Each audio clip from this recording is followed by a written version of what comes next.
ఈ వానలకు సిటీలు ఉన్న రోడ్లే ఏడికాడ సత్రోలు అయినాయి. ఇక మెయిన్ రోడ్ల మీద మోకాళ్ళు లోతు గుంతలు ఉంటున్నాయి. ఇక గల్లీల రోడ్లు అయితే ఎంత గలీజ్ అయిపోయినాయో చెప్పే అవసరమే లేదు. ఇంత మొరమేసుడో కంకర పోసుడో కంకర డస్ట్ పోసి ఆ బొందలు కూడిపోయి ఎవరం ఏమైనా చేస్తుర్రా అంటే అబ్బో గంత తీరువాటం ఎవరుకుంటున్న తీరి. మంత్రి ఎవరన్నా ఆ రోడ్డు మీద పోతే సార్కు నడుములు పట్టుకోవద్దని పొక్కలు ఊడిపుర్రి అంటే అవి అప్పుడేమైనా కదులుతుండొచ్చు. అసొంటిది ఇక ఊర్ల పొంటి సడకులను పట్టించుకునేటోళ్ళు ఎవరు ఉంటారు చెప్పురి.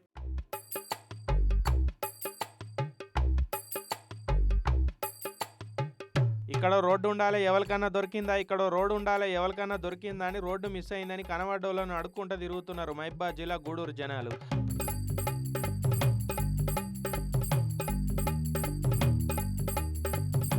బురదమడుగు చూయించి రోడ్డు అంటున్నారు అనేరు. మీరు చూస్తున్నది రోడ్డే.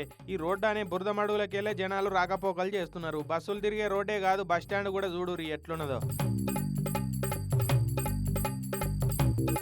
ఎంత ముల్లిగట్టే బట్టి పొడిచిన అధికార వ్యవస్థలకు చీమ గుట్టినట్టని అయితే లేదని ఎర్ర జెండాలు పట్టుకొని ఈ పెద్ద మనుషులే వచ్చి బస్టాండులు ఉన్న బురదలు ఇట్లా వరినాట్లేసి నిరసన చేసిరు. ముసలోళ్ళు, మహిళలు, పిల్లలు బస్సెక్కలేని పరిస్థితి, దారిపడే ప్రమాదం ఉన్నందున ఎంసీపీ పార్టీ ఆధ్వర్యంలో ఈరోజు నిరసన కార్యక్రమం నాటు వేసి తెలపడం జరిగింది.